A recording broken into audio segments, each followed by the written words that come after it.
Thank you, Senator Peters. Senator Cotton. Thank you, Mr. Chairman. Welcome back, Mr. Secretary. Always good to see you. Senator Peters and I had a little vacation over the weekend. We went up just a little short flight up to the Arctic ice cap, where we got on a fast attack submarine and sailed underneath the ice and then surfaced about 24 hours later. It was a lot of fun. I would recommend to all of you that you do it. The quarters on those submarines are a little tight, though, I have to say. But we got a chance to tour the nuclear reactor on the submarine, and Naval Reactors is considered probably the gold standard within our nuclear enterprise, one of the best-run organizations, maybe one of the best-run organizations in the entire government. Now that you've been on board for a little over a year, you've had a chance to get to know your organization and observe Naval Reactors. I just wanted to know what your thoughts are about what has made Naval Reactors such an outstanding organization for now, 40-plus years. Yeah. Maybe what lessons could we learn from that and apply to some of the other more troubled parts of our nuclear enterprise, or for that part, across the government entirely? Yep. I'll suggest to you it's had good leadership. Frank Caldwell is an incredibly capable leader. You look back to the man who started it, an extraordinary Admiral Zumwalt, and so you have some really fine leadership. They have a tight focus. They basically stay in their lane. They haven't gotten out of sight of that.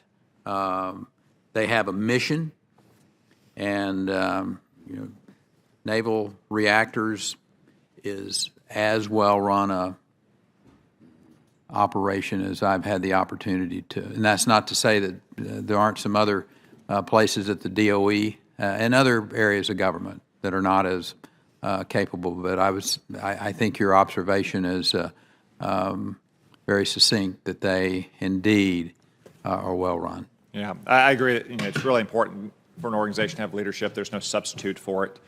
That's why we depend as a Congress on you and your people, while the American people depend on all of you. As Secretary Gates used to say when he was Secretary of Defense to his people, we can solve problems here with a scalpel, or we can wait till Congress solves them with a meat cleaver. And you've got some of the most important challenges that our government faces. It's not always pleasant business to think about these kinds of things, but the American people are depending on you and the Department of Energy to make sure that our nuclear deterrent is safe, reliable, effective, credible. I want to turn to one specific point now in your testimony in which you state that you're building the capability and capacity to produce 80 pits per year by 2030. Is the main risk of missing that mark lack of adequate and certain funding for your organization? I think if the adequate funding was not in place, you would be correct. Okay. At this particular point in time, in this budget cycle, it is adequate. In the out years, I can't respond to that because I don't know what those numbers are going to be, but for us to continue to build those pits, to have those 30 pits per year ready by 2026, obviously the funding has to stay in line.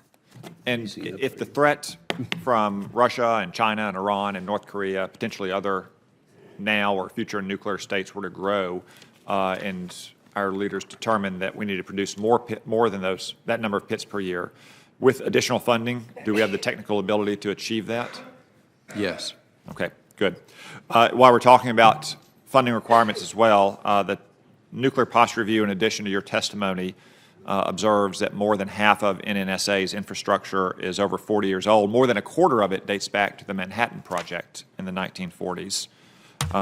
Your budget request had an increase of about $200 million for infrastructure and operations, much of that going to deferred maintenance for NNSA infrastructure.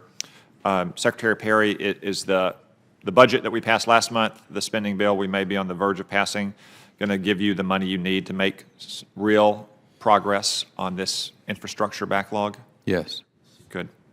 Thank you very much for what you do, and thanks for all the men and women at the Department of Energy. Thank you, sir. Thank you, Senator.